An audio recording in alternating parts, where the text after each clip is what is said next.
Inbox searching activated.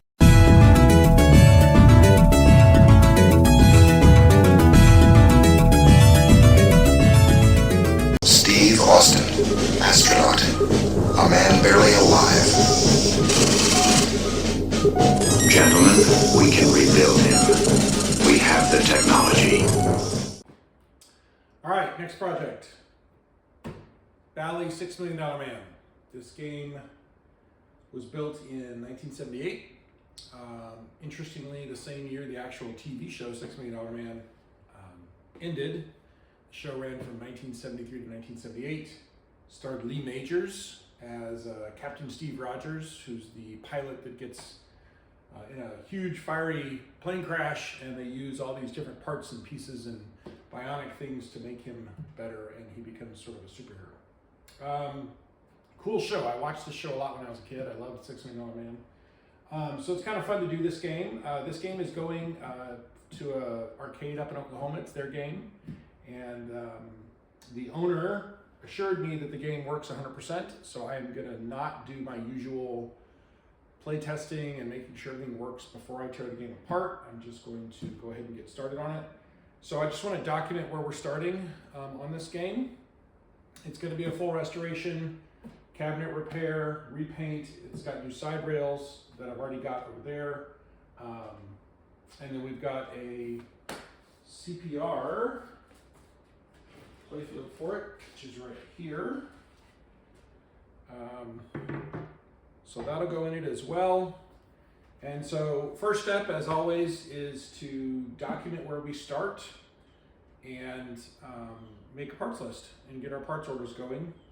I think what I'm going to do is gut the cabinet first, because there are some structural things like here that I'm going to have to fix. And that takes a little bit of time for that stuff to cure and all that. So my thought was do the cabinet and the head first and get the structural stuff going. And then while that's going and paint's drying and all that stuff, I can work on the Playfield swap. So let's get going with what kind of a state we're in at this point. All right, quick walk around the cabinet. On the left side, you can see we've got some issue here. Probably just gonna take that off and use fiberglass-based Bondo to go in there. I could also conceivably cut out this section of plywood and glue a new piece in there, a new piece of wood. I might try that too. We'll see. Back looks okay. Not too much stuff going on. Front side, pretty big chunk out of a corner. Once again, that'll be fiberglass Bondo for strength. I've never understood why they have these nails here. But I'll take that out. The coin door actually is in decent shape. That should shine up and regrain pretty nicely. The original Bally shooter rod housing looks good. These are oftentimes really rusted, and that one's not, so that'll polish up nicely. This should clean up well and be able to be reused. Let's look on the other side. Here you got a split here, so we'll have to clamp that together once we get it together and see if we can epoxy that together so it's going to hold a little bit better. And let's see, backside, this is really chewed up right here. I'll have to rebuild that again with probably fiberglass Bondo for strength, and then get it squared off. The bottom of the cabinet isn't too bad.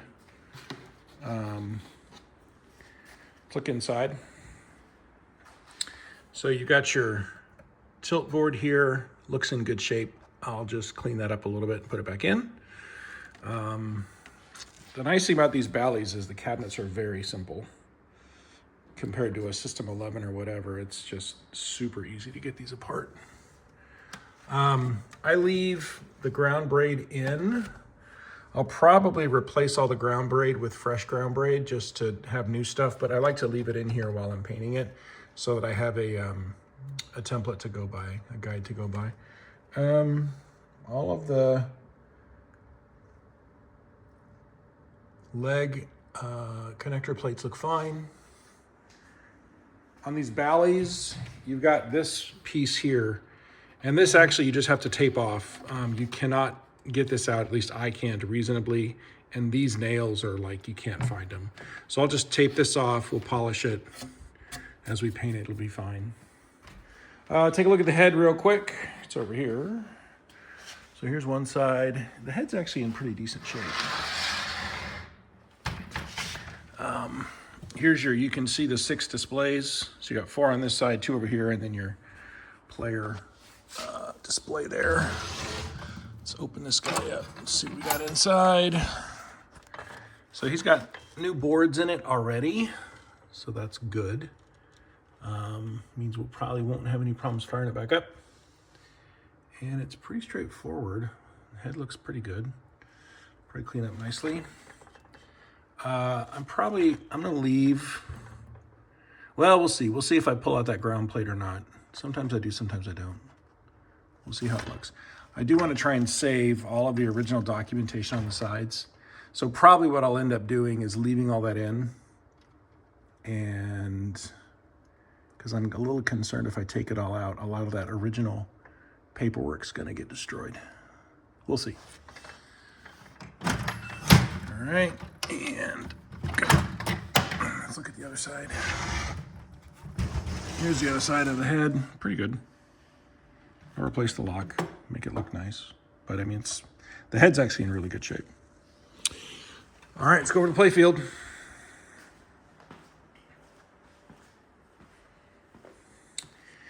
Playfield's not bad, especially for a game of this age. There's not too much damage on it. You can see there's your typical wear on the inserts. It's got a 5-bank drop target. It's got 2 spinners, which is kind of cool. These pop bumper caps are actually in pretty good shape. I might be able to reuse these, we'll see. And it looks like he's already replaced these with, either these are in really good shape or he's already replaced them. So that's good. I've got new plastics for it. I'll probably get a buddy of mine to make some decals for these. Dress them up a little bit. And I don't see any broken wire forms. So that's a good start. And then we'll be getting all new plastic posts. He's got clear Titans on here. I usually do white on these games just for the classic look. So I'll probably just get white Titan rubbers for it. So, all right, so there's Playfield. Let's get the plastics off and see what's underneath. Okay, so now plastics off, plastics are all off. I stick them in a little Ziploc bag, keep them out of the way. So what I like to do now is, with all of the plastics off, really just go through and do a good documentation of the Playfield so that I know when I go to put in, you know, the different rubbers where they go. It also helps with post placements and screw placements later on when you're doing the swap. So this is really where I like to be very meticulous about making sure I get lots of pictures, lots of video, so that I don't have any confusion when I go back to put this thing back together when we do the Playfield swap. So far, it looks actually really good. I don't think there's going to be a ton to do.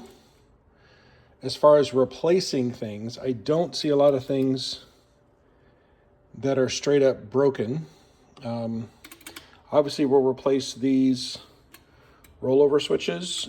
These are always a pain because on the CPR Playfields, they clear these and you have to clean all of these, each one of these little crevices out on the new Playfield for this to move correctly. It's a pain in the butt.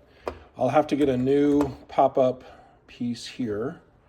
And then I'll tally up all of the different plastic posts. We'll replace all those. And everything else I think just needs to get polished up a little bit and then moved over. It actually looks really good so far. So that's where we're at with this. And I'll keep going. Okay, so this is the next stage. And what you'll see is that I've removed all of the plastic posts, all of the lane guides, all of the little metal bits. And one thing that you'll notice is that I put my screws and my fasteners back in as I take them out. And that is so that I can then go in and do a nice video of this playfield. And when I go in and go to repopulate the new playfield, I'll know exactly where every single fastener goes. I think it's really worth it to do this step. Oops, lifted a thing. Because otherwise you end up guessing too much and you can end up drilling things that should be drilled and screwing things into places that shouldn't be screwed in, etc. It's not required, but highly recommended. Also highly recommended, I do not work for DeWalt, but this is an electric screwdriver, and oh my God, this has changed my life. I got this about 4 months ago, and it's my favorite tool. So if you don't have one of these, get one. Quick point to make. I'm in the process of removing the side rails on this playfield. And this is one of the things that annoys me about Bally playfields is you can see over here, you have these beautiful countersunk holes for screws. But did they use screws to attach the rails? No, they used these long brats. And so those are shot into the side rails all the way up to playfield. So what I do to take them off, now be careful because there is always one screw at the bottom. So that one is screwed in. I don't know if they used it as a placeholder to keep it there while they're shooting in the brads. But so you take the screw out at the bottom, and then I use a wide-based chisel to just pry up the rail all the way down. Just be careful you don't damage it or split it or whatever. And then you can use a hammer to hammer these backwards. And then, if I can show you, I just get some pliers and see if I can do this with the camera. Just twist them out and they come out. And I always go ahead and do this now because otherwise, invariably, I will end up jabbing myself with one of these stupid things and get angry and have to worry about tetanus. So let's take them out, and now you're done with that.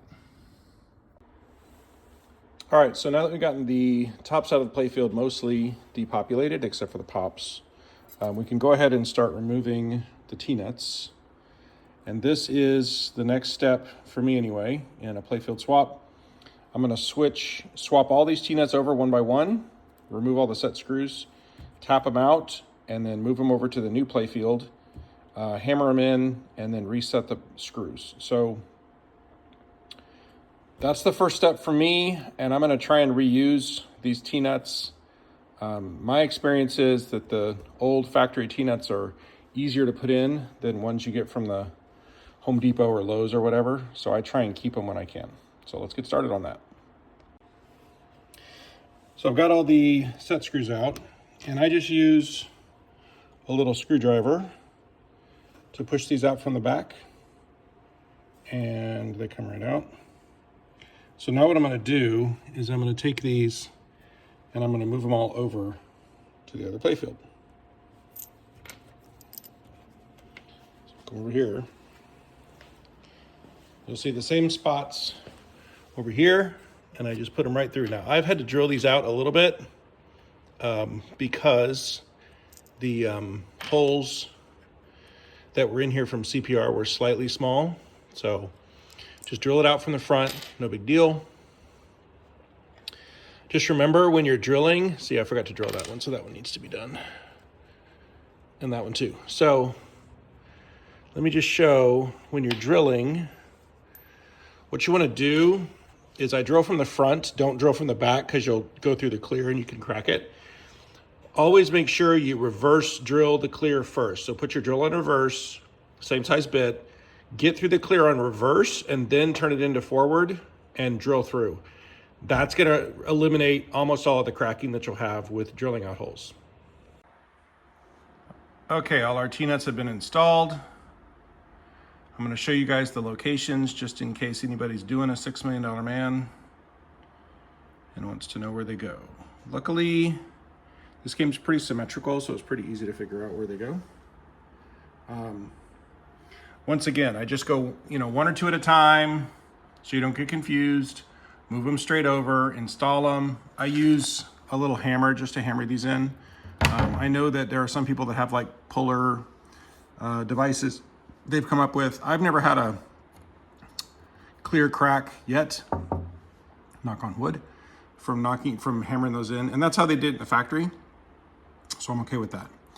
All right, next thing I'm gonna do specifically for this game is I'm gonna make sure that all of these rollovers are cleaned out, because when they clear these, I've had issues where there's clear in those little slots where the rollover star goes. And if you don't clean them out now, it's a lot harder to clean them out once the playfield's populated. So I'm gonna spend 30, 45 minutes with an X-Acto knife and just clean those out. And I'll use, there's 3 of them on this game.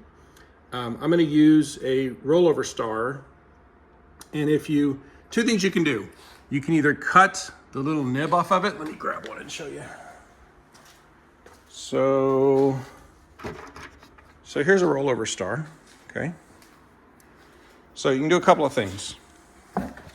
First thing you can do is put it in backwards. So like you put it in this way from the top of the playfield, right? Just to get a general idea.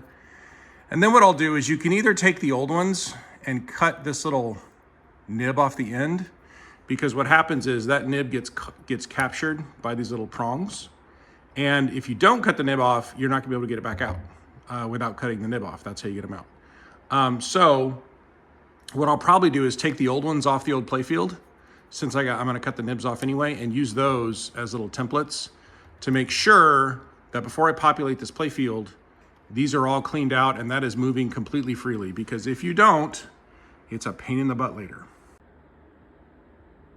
All right, I just want to show you guys, this is why I go clean out all of my star inserts. You see all that clear? And can you see the clear? Let's see, right there. That's completely blocking that opening. If you don't do this early, there's more right there actually. If you don't fix this, you can see there's clear right there on the end. You have to clean all of these out to where they're completely clean, or those star inserts are gonna hang every time. And like I said, this is awful to do with the playfield populated, so do this first. I think I'm gonna end the video for this time here. Next time what we're gonna do, so the next steps I do is I put in pop bumpers. And the reason I do that is because number 1, the pop nails have to go in, but number 2, I need the sockets in, or sorry, the sockets are here, but yeah, the sockets to go in to know where to run the ground braid. So I do pop bumper, at least bodies and sockets next. You don't have to build the whole thing, but just get it in here, kind of a placeholder deal. Once I get those in, that'll be the next video. We'll run the ground braid. After we run the ground braid, then we can start moving stuff over from the other playfield and get this backside populated. So there you go. Thanks for watching. Catch you next time. Trademark searching activated.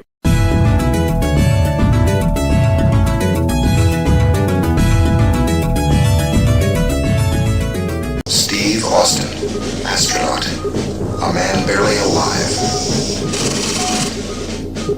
Gentlemen, we can